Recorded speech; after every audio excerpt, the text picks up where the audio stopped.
Olá! Hoje vamos mergulhar numa história fascinante, a de uma arte marcial antiga que quase se perdeu no tempo, o Muay Boran. É uma viagem que nos vai levar desde antigos campos de batalha até aos ecrãs de cinema e, claro, aos esforços de hoje em dia para salvar um legado incrível. Para muita gente, especialmente fora da Tailândia, o primeiro contacto com esta arte foi mesmo através do filme Ong Bak.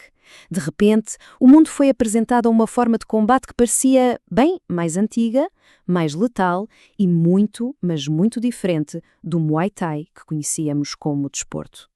E esta é a grande questão, não é? A resposta é muito mais complexa e interessante do que se possa pensar.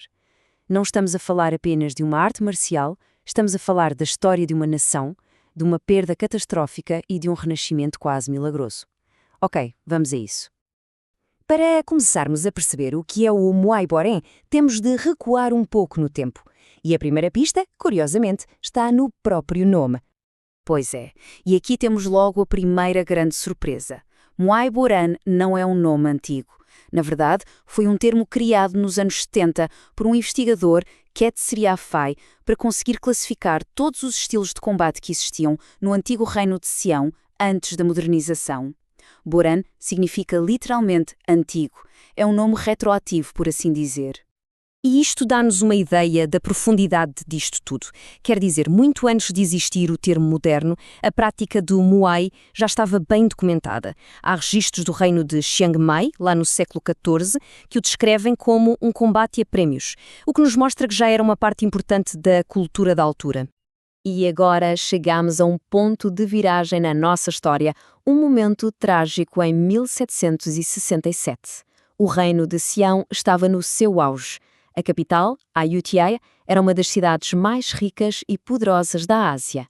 Mas a rivalidade com a Birmânia levou a um evento que mudou tudo para sempre. A destruição foi quase absoluta. Com a queda de Ayutthaya, a grande maioria da história escrita do Muay, os manuais de treino, as linhagens dos mestres, tudo isso desapareceu literalmente no fumo. O que sobrou foi principalmente a tradição oral e as lendas, como a do famoso Nai Kanomthong.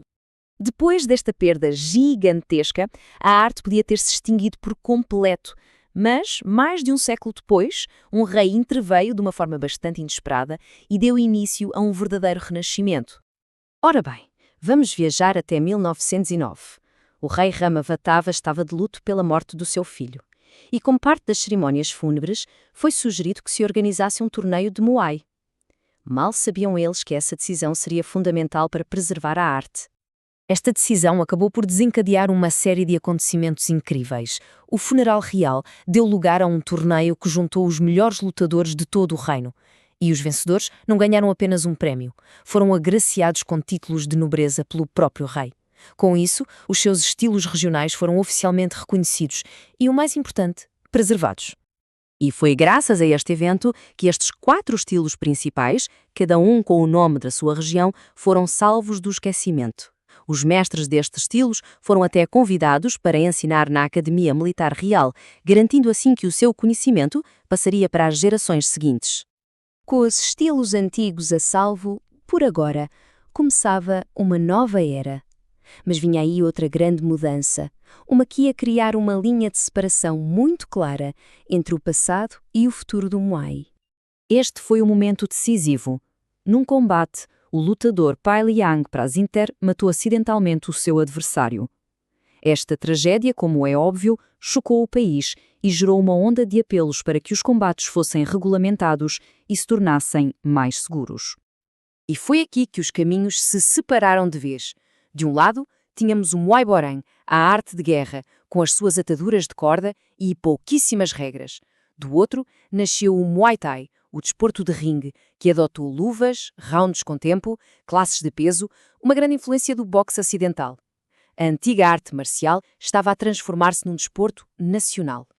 Com o desporto a explodir em popularidade, os estilos antigos voltaram a correr o risco de desaparecer.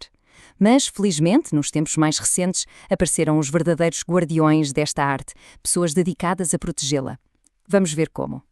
E quando falamos destes guardiões, há 2 nomes que temos mesmo de destacar.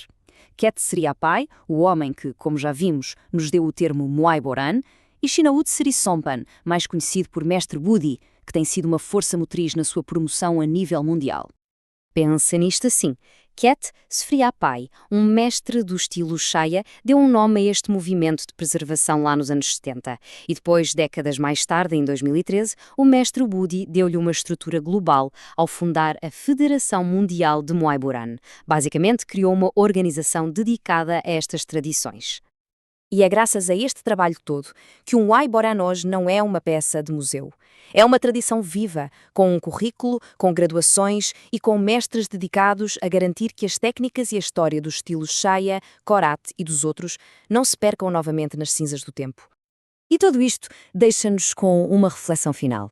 A história do Moai Boran é, acima de tudo, uma história de sobrevivência. Mostra-nos aquela tensão que existe sempre entre preservar a eficácia letal de uma arte de guerra e a necessidade de a adaptar ao mundo moderno. A questão que fica no ar é o que é que se ganha e o que é que se perde nesta transformação. Obrigado por nos acompanharem nesta análise.